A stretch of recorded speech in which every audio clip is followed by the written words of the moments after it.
부동산 안정화 정책은 이명박 박근혜 정부에서 시작된 폐단을 극복하고 정상화하는 과정입니다. 수많은 사람을 혼란에 빠뜨리게 된 것입니다. 벌써 전세 대란이 시작되고 있습니다. 당정은 오늘 10만 호 이상 규모의 주택 공급 방안을 발표할 방침입니다. 예, 민주당이 임대차 3법을 처리한 데 이어서 지금 2분 뒤군요. 7시 30분부터 당정협의회를 열어서 부동산 공급 대책을 확정합니다. 그리고 나서는 곧 발표를 할 텐데요. 10만 가구 이상을 수도권에 추가 공급한다. 강남에 그린벨트 해제하려던 계획은 백지화하는 대신에 재개발, 재건축의 용적률을 늘리고 충수 제한도 푸는 것, 요 정도에 합의한 것으로 지금 알려져 있습니다. 이 공급 대책의 방향은 괜찮은 건지, 또 이미 법안이 통과가 됐습니다만 시행 후에 논란은 더 커지고 있어요. 임대차 3법. 예, 이 방향에 대해서도 좀 논해보죠. 어제는 여야 정치인의 목소리 들려드렸고요. 오늘은 시민단체 전문가 모셨습니다. 경제정의실천 시민연합의 부동산 건설개혁본부 본부장이세요. 김원동 본부장님 어서 오십시오. 예, 안녕하십니까. 경실련 본부장이 나오셨으니까 제가 직접 요 질문부터 좀 드리고 시작할게요. 지난 3년간 서울 집값이 얼마나 올랐다고 생각하느냐, 김현미 국토부 장관한테 묻자 11% 올랐다 이렇게 답변을 하셨어요. 예. 그러자 야당들은 무슨 소리냐, 52%가 올랐다. 예. 차이가 너무 커서요. 누구 그 말이 맞습니까? 저희가 김현미 장관께서 왜 11%라고 답을 하셨나 하고 검토를 해봤더니 예.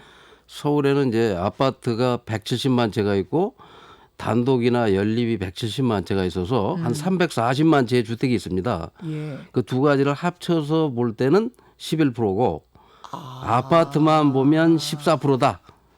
이렇게 답을 했는데 경실련은 아파트가 14%가 아니라 52%고 예. 아파트와 단독 연립을 합치면 예. 34%다. 어떻게 해도 11%는 아니에요? 아닙니다. 11%라면 예. 서울 집값이 지난 3년 동안 11% 올랐다면 1년에 한 3%씩 오른 건데 예. 3, 4%씩.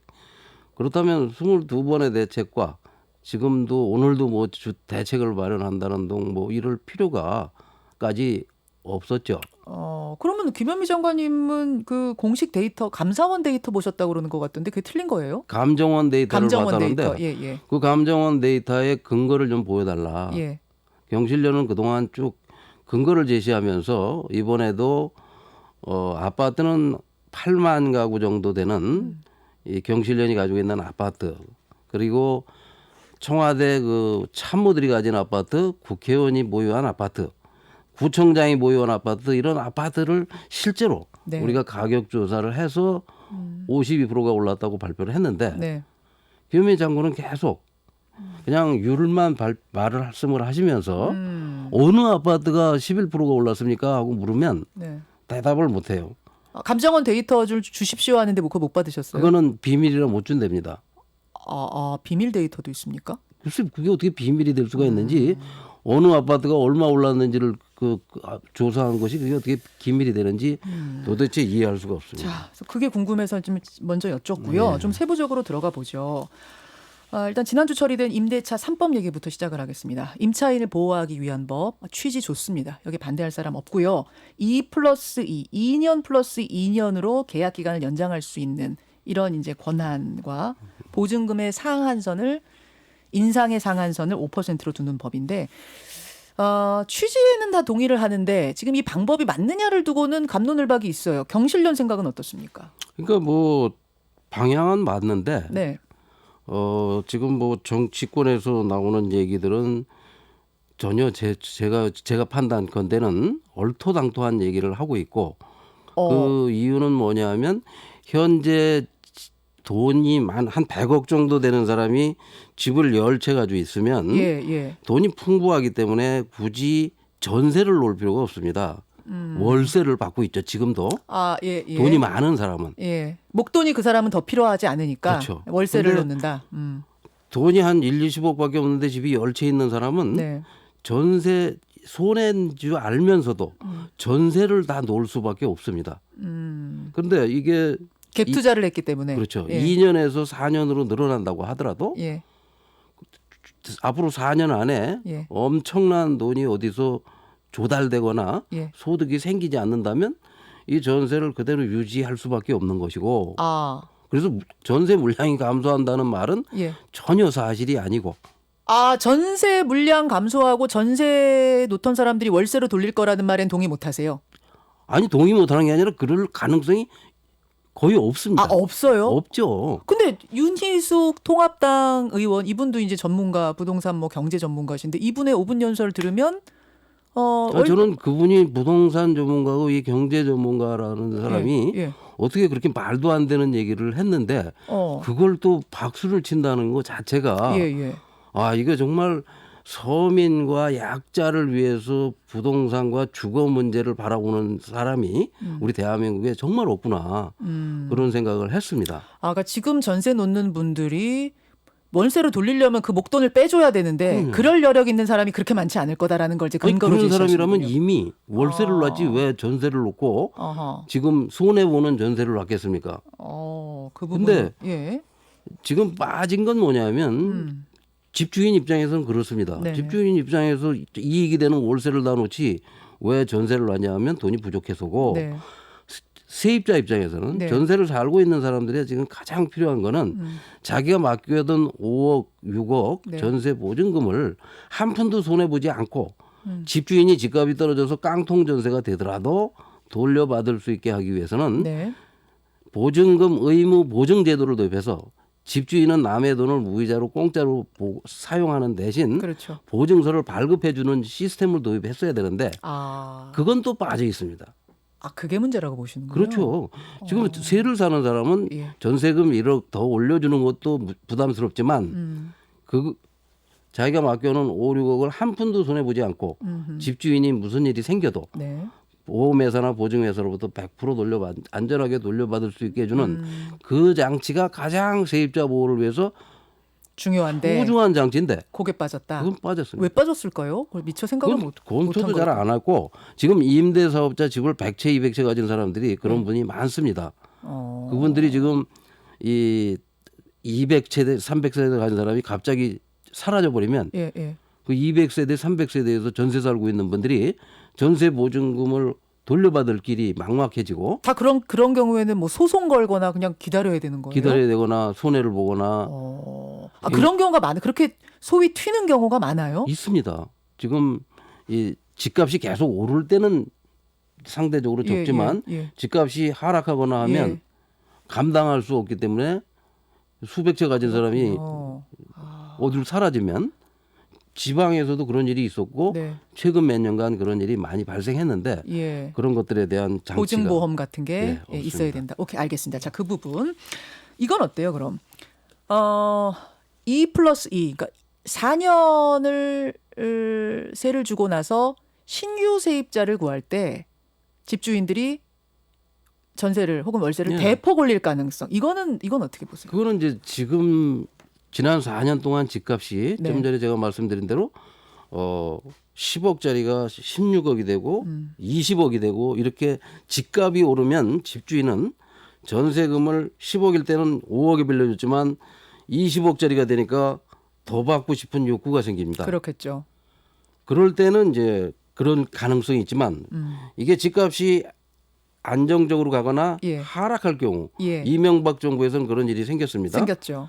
그 집값이 10억 가던 게 6억으로 떨어지니까 전세금 5억 받았던 게 더 받기는커녕 되돌려줘야 될 형편이 생겨서 그때 이제 공급이 뭐 넘쳤으니까 전세 사는 사람이 적어지고 그러다 보니까 그래서 뭐 하락했죠. 전세금이라는 거는 가수요가 없습니다. 집은 100채, 200채 사재기를 하지만 전세는 자기가 뭐 10채를 빌려다가 한 채 쓰고 나머지를 빌려주는 게 아니기 때문에 가수요가 전혀 없는 시장이기 때문에 시장에서 가격이 결정되는 것이라서 그렇게 뭐 함부로 자기가 올리고 싶다고 해도 주변에 있는 가격이 높지 않은데 어떻게 올립니까? 자, 그러면 이야기가 자연스럽게 오늘 아마 곧 발표가 될 거예요. 오전 중으로 발표될 그 공급 대책. 이 공급 대책이 과연 잘 작동을 해서 4년 후에 괜찮을 것인가 안 괜찮을 것인가를 내다보는 걸로 이어지네요. 근데 뭐 전혀 제가 보기에는 지금 오늘 발표되는 공급 대책은 과연 누가 원해서 나오는 대책인지, 그걸 왜 발표를 하는지, 그걸 발표해서 집값이 낮아질 가능성이 저는 거의 없고 오히려 더 오를 가능성만 더 크다. 예? 그게 무슨 말씀? 왜 그러냐면 지금 재건축 단지의 용적률을 더 늘려준답니다. 재건축 재개발. 예, 예. 그럼 재개발 재건축 단지 아파트 값이 더 뜁니다. 아니 근데 사람들이 살고 싶어하는 수요가 많은 곳에 공급이 있어야지, 그렇지 않은 곳에다 집 아무리 지어봤자 그거는 공급 대책이 안 된다 해서 이번에 대책 나오는 거잖아요. 그게 잘못된 전제죠. 지금 서울과 예. 수도권에서 이 신도시나 이 어떤 아파트가 지어지면 누구나 다 분양을 받고 싶어 하고 갖고 싶어 하지. 아니 거기엔 무슨 수요가 없다는 게 말이 안 되죠. 지금 서울 시내 아무 데나 줘도 서울시대 강남북 전체 아파트 값이 평균적으로 50%가 올랐습니다. 네. 너도 나도 지금 매물이 나오면 살라고 하는 판인데 거기에 무슨 어디다 줘도 필요하면. 근데 지금 그런 이유가 뭐냐면 네. 집을 사두기만 하면 다 이익을 봤다고 하니까. 네, 네. 집을 안 사는 사람은 계속 손해를 본 것 같은 기분이 들기 그렇죠. 때문에. 아니 내가 뭐 투기를 하려고 집 사는 게 아니라 난 무주택자인데 어떻게든지 3년 전에 돈 영혼까지 끌어모아서 산 내 동료는 집도 마련하고 심지어 그 집값이 오르기까지 하는데 나는 계속해서 손해를 보고 있구나, 계속 전셋집 떠돌고 있구나, 이 생각하면은 속들이 터지니까 다시 영끌해서 영혼까지 끌어모아 집 사자, 이런 네. 분위기예요. 지금 그런 분위기를 이 정부가 만들어놨습니다. 그래서 이 공급을 하되 공급하는 새로 공급되는 아파트가 네. 지금 헌 아파트 값의 50% 가격에 계속 공급이 꾸준히 된다면 예. 헌 아파트 값이 자연스럽게 떨어집니다. 아, 공급을 하되 가격에 어떤 제한선이 있어야 된다. 가격이 낮은 게 나와야 되죠. 낮은 게 충분히 공급이 돼야 그렇죠. 된다. 근데 논밭에다 아파트를 짓게 허가해 준 이유는 예, 예. 이 새 아파트를 낮은 가격에 기존 주택 가격의 한 30-40%에 계속 공급하라 네. 하고 논밭에다가도 집을 질 수 있게 하고 네. 국공유지에다가도 집을 짓고 그렇죠. 태릉 골프장에다도 집을 짓는 거지. 그렇죠. 아니 주변 시세와 같게 하거나 높은 가격으로 분양을 하면 어허. 그게 무슨 공급 효과가 하나도 없습니다. 아, 핵심은 공급이 있대. 그 공급되는 아파트 가격이 주변보다 낮아야 한다. 낮고 좋아야 근데 그거 돼요. 낮게 줘도 금세 또 오르지 않아요? 안 그렇습니다. 좀 비싸게 팔고 나가잖아요. 그 낮게 주는 것이 계속 꾸준히 낮게 나오면 예. 새 아파트는 계속 헌 아파트 값의 50%에 나온다면 헌 아파트 값이 자연스럽게 떨어지죠. 근데 보면 말입니다. 무슨 LH에서 사실 많이 지었어요. 그런 아파트들. 근데 네. 한 번 손갈이 될 때마다 그냥 주변 시세하고 똑같이 올라요. 똑같이 어떻게 오르는 막습니까? 그걸 어떻게 되냐면 예. 지금 LH가 예. 이명박 정부에서는 논밭 300만 원짜리에다 600만 원짜리를 지면서 1,000만 원에 분양을 했습니다. 평당. 예. 강남에. 예, 예. 그러니까 강남에 30평짜리를 3억에 분양을 했어요. 그랬어요. 근데 지금은 얼마에 분양하냐면 7억에 분양합니다. LH가. 그래가지고 폭리를 취하고 분양 원가 자료를 좀 공개하라 했더니 공개를 안 하고 소송을 하랍니다. 그래서 우리 경실련에서 지금 소송 중입니다. 그러니까 공기업이 시민들을 상대로 폭리를 취하고 있고 예, 예. 그다음에 민간 건설업자들은 아예 분양가를 제멋대로 책정해가지고 예. 강남에서 30평짜리 아파트를 이명박 때 3억에 분양한 옆에다가 20억에 분양을 하고 있습니다. 7배씩. 그런 아파트가 아무리 많이 공급돼 본들 집값 안정에 도움이 되는 게 아니라 이 3억에 분양받았던 사람들 아파트까지 다시 끌어올려가지고 그렇게 되고 있거든요. 지금 그렇게 되게 만든 게 문재인 정부가 지난 3년 동안 예. 이 말로는 집값을 안정시킨다, 잡는다고 해놓고 뒤로는 부동산 투기를 부추겨가지고 임대사업자가 집을 200채, 300채, 500채를 사게 했고 그 사람들에게는 세금을 한 푼도 안 받았고 대출은 80%까지 늘려줘서 투기 세력을 양성시킨 그런 정책을 썼기 때문에 자, 그러면 대안을 좀 찾아봐야 될 텐데요. 공급을 하되 싸게 공급을 하고 그게 쭉 유지가 돼야 된다. 네. 그런 시그널이 확실히 나와야 된다는 말씀이신데 그러려면 뭐 장치가 필요하겠네요. 손갈이 할 때마다 값이 뭐 뛰는 이런 걸 막을 수 있는? 그러니까 분양가 상한제를 법에다 넣어야 됩니다. 지금은 분양가 상한제를 김현미 장관이 지정하는 핀셋으로 예, 예. 찍는 데만 분양가 상한제를 적용하기 때문에 예. 한 군데도 지금 이 정부 들어와서 분양가 상한제 적용이 안 됐습니다. 이제 다음 달부터 됩니다. 근데 전국적으로 되려면 입법을 해서 법으로 만들면 됩니다. 그게 이명박 정부와 박근혜 정부 8년 동안 집값을 안정시킨 분양가 상한제 전국 확대, 전면 실시. 그다음에 이제 분양 원가 공개입니다. 예. 공기업부터 예. 분양 원가를 공개하지 않고 장사를 하고 원가 있습니다. 공개해라. 폭리를 취하고 있습니다. 그러니까 뭐 손해 보란 얘기는 아니지만 적어도 그렇죠. 폭리는 못 취하게 막아야 된다. 그렇죠. 그 적정한 말씀이신 이유만 거예요? 남겨라. 예, 예. 그다음에 이제 우리가 주장하는 게 예. 건물만 분양해라. 예, 이제는 예. 불필요하게 토지까지 아파트는 자기 땅이 어딘지도 잘 모르는데 건물만 분양하면 된다. 그리고 역세권 개발이나 이 지금 그 경기도에 이재명 지사가 얘기하는 기본주택 30년 50년 아예 들어가서 장기 전세를 살아라. 네. 이런 주택들이 공급된다면 그런 것들이 어울려서 공급 시스템이 완전히 개선되지 않으면 집값 못 잡습니다. 그러면요. 지금 제일 많이 들어오는 청취자 문자가 뭐냐면 그런 데가 로또 될 겁니다 이러시는데 그러니까 로또가 되게 많으면 되겠네요. 그럼 주변이 로또는- 떨어지겠네요. 그렇죠. 그분들이 계속 로또가 너무 많아서 예. 다 로또를 맞았습니다. 이미 강남에 분양을 받았거나 70년대, 80년대, 90년대까지 네. 과거에 분양받은 사람들은 예. 지금 이낙연 전 총리는 99년에 2억에 샀던 아파트가 작년에 22억 돼서 20억을 벌었습니다. 네.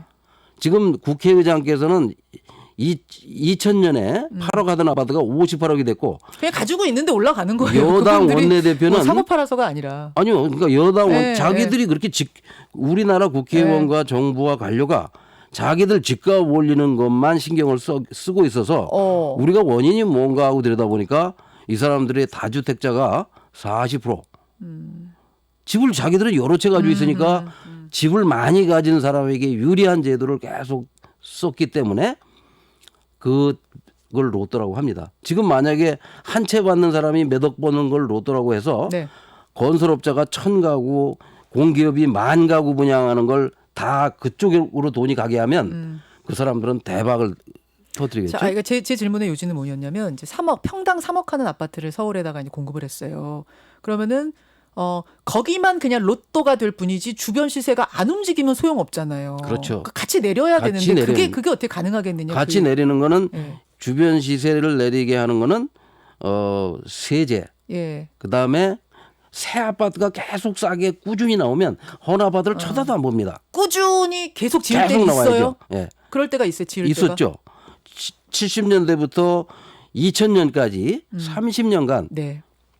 집값에 이렇게 큰 문제가 아니었습니다. 2000년에는 강남의 타워팰리스가 평당 900인데도 미분양이 70%였습니다. 아, 그때 미분양이었어요. 그게 2억도 안 됐어요. 예, 예. 그게 바로 20년 전이고 예. 이명박 정부 때는 아까 말씀드린 대로 강남에 3억짜리 아파트가 자꾸 나오니까 예. 경기도에 5억에 분양하는 아파트가 한 채도 팔리질 않습니다. 강남에 3억에 분양하니까 강북에 4억에 분양해도 잘 안 삽니다. 근데 그다음에 집을 산 사람 집값이 예. 다 절반으로 떨어져 버립니다. 미분양이 200만 채가 됐어요. 이명박 때는. 그때는 IMF 터지고 막 뭐 이런 사태들 때문에 그랬던 건 아니에요. 아닙니다. 제2, 제3의 IMF 막 이런 경기 침체. 경기 침체가 그렇게 오래 지속되지도 않았고 아. 그렇게 집값이 떨어져서 무슨 경기 침체가 오는 게 아니고 그다음에 그럼 지금은 그때보다 뭐 행복해졌습니까? 코로나 등으로 여러 가지 지금 일자리도 없고 소득도 줄고 하는데 집값만 오르고 있습니다. 알겠습니다. 결국 좀 정리를 하자면 꾸준히 싼 가격의 아파트가 공급된다는 시그널을 확실하게 확실히 주는 줘야 거. 그래서 주변을 같이 끌어내리는 이게 동반이 돼야 지금 우리가 걱정하는 4년 후 전세 대란이라든지 뭐 전세가 월세로 바뀌고 이런 것들이 다 동시에 해결이 될 거다. 그렇죠. 같이 작동해야 된다. 그렇습니다. 자, 요렇게 뭐 계속해서 저희가 다양한 분들의 의견을 듣고 있는데 오늘은 경실련의 입장을 여러분 확인하셨습니다. 본부장님 오늘은 일단 여기까지 듣겠습니다. 좀 더 자주 부르셔가지고 경실련 목소리를 들려드려야 됩니다. 알겠습니다. 오늘 고맙습니다. 네. 김원동 본부장이었습니다. 김현정의 뉴스쇼는 청취자 여러분의 참여로 이루어집니다. 트위터, 페이스북, 레인보우 게시판, 그리고 단문 50원, 장문 100원의 유료 문자 샵 1212, 우물정 1212 통해 참여하실 수 있습니다. 김현정의 뉴스쇼 여러분과 함께 만듭니다.